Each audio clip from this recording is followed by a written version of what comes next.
আপনার আপন বোন, বিষয়টা সেইভাবেই আসলে বলতে হবে। আর এখানে যে আপনি আপনার স্বামীরে বাঁচাই দিলেন বা আপনার শ্বশুরে বাঁচাই দিলেন এরকম না, কিন্তু এতটা সহজ হবে না। কিন্তু বরঞ্চ আপনার এই আপনি যদি তাল্টে পাল্টে কথা বলেন, বিবাদ কিন্তু আপনার নিকটেই, বিবাদ কিন্তু আপনার। আপনি এতে ঘুরে বেড়াচ্ছেন, এটা ঘুরে বেড়াইতে পারবেন না। আপনিও কিন্তু ওদের সাথেই যুক্ত হইতে হবে আপনার। চোখের পাতা খুলেছে মাগুরায় ধর্ষণের শিকার সেই শিশুটি। একবার জানতে চেয়েছেন যে মাগুরায় 9 বছরের তৃতীয় শ্রেণীর একটা বাচ্চা বোনের বাসায় বেড়াতে গিয়ে বোনের শ্বশুরের কাছে ধর্ষণের শিকার হয়েছে। ইসলামের ব্যাপারে কি বলে? আসসালামু আলাইকুম সম্মানিত দর্শক মণ্ডলী, দেশ ও প্রবাস থেকে, কাছে ও দূরে, দেশের দূর দূরান্ত থেকে যারাই ঠিক এই মুহূর্তে আমার এই ভিডিওটি দেখছেন, সকলকে জানাই আন্তরিক শুভেচ্ছা ও অভিনন্দন। সম্মানিত দর্শক মণ্ডলী, আবারও আপনাদের মাঝে চলে আসলাম সেই মাগুরার বহুল আলোচিত ঘটনা, যে 8 বছরের শিশু আসিয়ার সাথে হয়েছে। সেই 8 বছরের শিশু আসিয়ার সর্বশেষ আপডেট নিয়ে আপনাদের মাঝে উপস্থিত হয়েছি, যেখানে থাকবে চাঞ্চল্যকর কিছু তথ্য।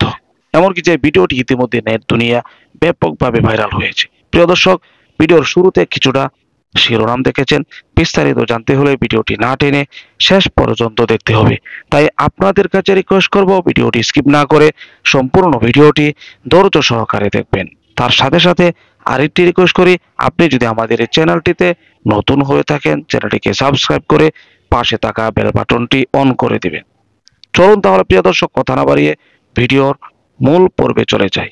ভাই জানতে চেয়েছেন যে মাগুরায় 9 বছরের তৃতীয় শ্রেণীর একটা বাচ্চা বোনের বাসায় বেড়াতে গিয়ে বোনের শ্বশুরের কাছে ধর্ষণের শিকার হয়েছে। ইসলামের ব্যাপারে কি বলে?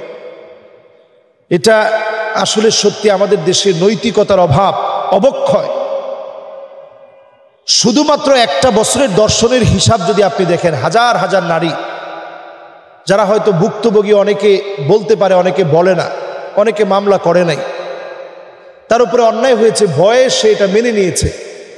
এই যে একটা ছোট্ট বাচ্চার উপরে যে অমানবিক আইয়ামে জাহিলিয়াতের বর্বরতার মতো করে যে বর্বরতা প্রকাশ পেয়েছে, এই প্রদর্শিত বর্বরতার বিরুদ্ধে কথা বলা, এটা সুশীল প্রত্যেকের জন্য আমাদের দায়িত্ব। সুশীলরা এইসব বিষয় নিয়ে কথা বলে না। এই বাচ্চার ব্যাপারে দাঁড়ানো, কথা বলা, এটা আমাদের প্রত্যেকের জন্য দায়িত্ব।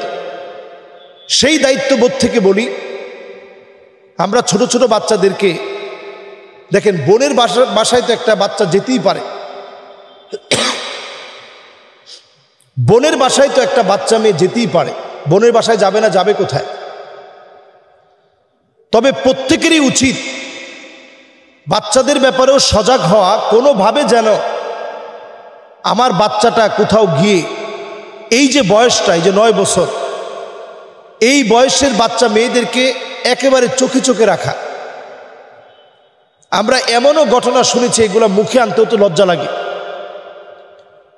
নিজের জন্মদাতা পিতার সঙ্গে পর্যন্ত এই জাতীয় কর্মকাণ্ড হয়ে যায়।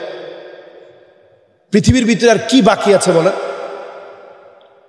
নবী সাল্লাল্লাহু আলাইহি ওয়াসাল্লামের হাদিসগুলা আমরা পড়লে দেখি পৃথিবীর সময়টা একেবারে শেষ হয়ে গেছে। নবী আলাইহিস সালাতু ওয়াস সালাম সতর্ক করে বলেছেন, এই দুনিয়ার পরিস্থিতি এমন হবে,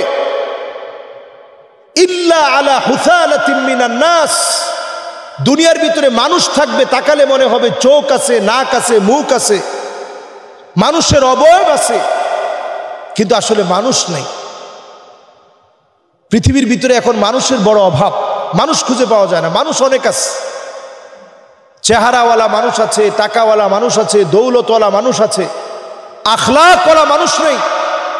আহসানুকুম খুলুকা, আহসানুকুম খুলুকা, সবচেয়ে সেরা হবে তারা যারা চরিত্রের দিক থেকে সেরা। যে লোকের চরিত্র নাই, ও কেমন মানুষ? আজকে আমরা দেখেছি, এটার জন্য অনেক ধরনের বিষয়কে কিন্তু আপনাকে বিবেচনা করতে হবে। অনেক সময় যে শ্বশুরের কথা আসছে, এরকম বৃদ্ধ বয়সে অনেকের স্ত্রী মারা যায়, এরপরে তাকে আর বিবাহ শাদী করানো হয় না। এটা সম্পূর্ণ শরীয়তের বিপরীত চল। আপনি বিবাহ শাদী করাবেন না কেন?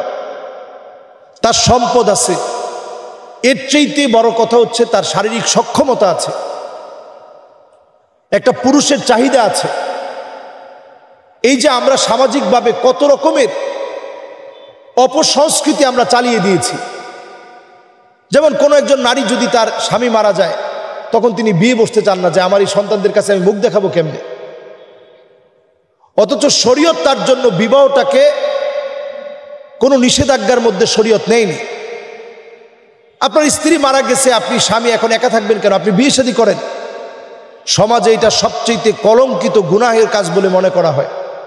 সন্তানরা মনে করে আব্বার কোনো চরিত্রই নেই।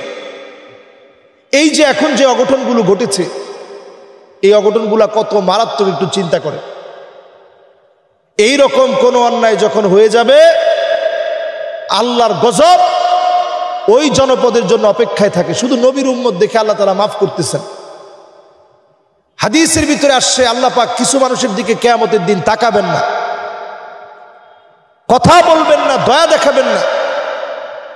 এর মধ্যে অন্যতম শাইখুন জানেন, যেই লোক বুড়া হয়ে গেছে, চরিত্র পাল্টায় নাই, বৃদ্ধ হয়ে গেছে, চরিত্র পরিবর্তন করে নাই,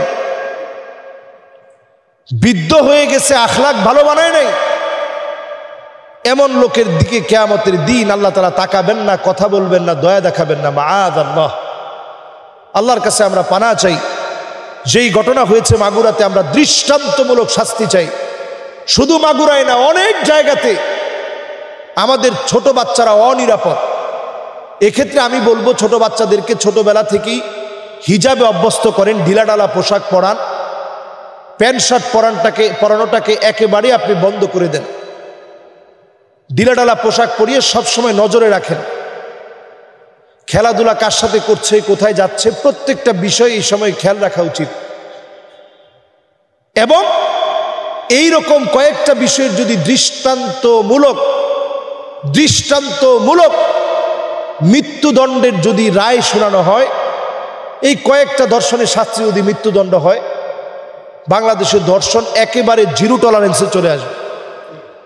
শুধু যদি কয়েকটা শাস্তি দেওয়া হয়, আমি বলবো অনতি বিলম্বে এই বিষয়টা খতিয়ে দেখে এই বিষয়ের জন্য তদন্ত করে শাস্তির আওতায় আনা হয়, এবং আমরা প্রত্যেকেই আমাদের বাচ্চার ব্যাপারে সজাগ থাকি, সচেষ্ট থাকি। প্রিয় দর্শক, আশা করি সম্পূর্ণ ভিডিওটি দেখলেন। ভিডিও থেকে অবশ্যই বুঝতে পেরেছেন যে আসিয়ার সাথে অমানবিক নির্যাতন করেছে, সেই নির্যাতনের কথা কিন্তু কোনোদিন কল্পনা করতে পারেনি আসিয়া যে এমনটা তার সাথে হবে। ইতিমধ্যে সেই মেয়েটি হাসপাতালে চিকিৎসাধীন অবস্থায় আছেন। এখনো পর্যন্ত তার শারীরিক স্বাস্থ্যের কোনো উন্নতি হচ্ছে না, দীর্ঘ 6 দিন চলে যাওয়ার পরও। প্রিয় দর্শক, এই সমস্ত অপরাধী যারা করে সমাজে, তারা বুক ফুলে, তারা মাথা উঁচু করে সমাজে চলে। যদিও তারা গ্রেপ্তার হয়েছে, এখনো পর্যন্ত কিন্তু তাদের কোনো বিচার হচ্ছে না, যদিও তাদেরকে রিমান্ডে নিচ্ছে।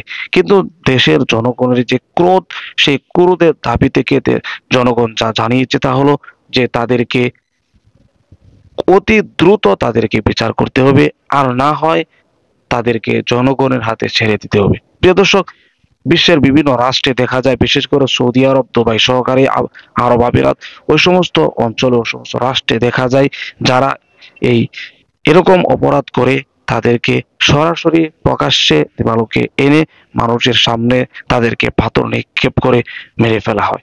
এমন শাস্তি কিন্তু হয়ে থাকে। আর বাংলাদেশে একমাত্র বিচার ব্যবস্থা যেখানে দীর্ঘদিন চলে যায় একটি বিচার কার্যের, সেই কার্যটা সমাপ্ত করতে। প্রিয় দর্শক, এ বিষয়ে আমি ব্যক্তিগত কোনো কথা বলবো না। আপনার স্থান থেকে অবশ্যই আপনার মূল্যবান মতামতগুলো কমেন্টে জানিয়ে দিবেন, এমনকি এই ভিডিওটি শেয়ার করে সকলের মাঝে ছড়িয়ে দিবেন। প্রিয় দর্শক, আজকের মতো এখানে শেষ করছি। ভালো থাকুন, সুস্থ থাকুন, আবারও দেখা হচ্ছে পরবর্তী ভিডিওতে।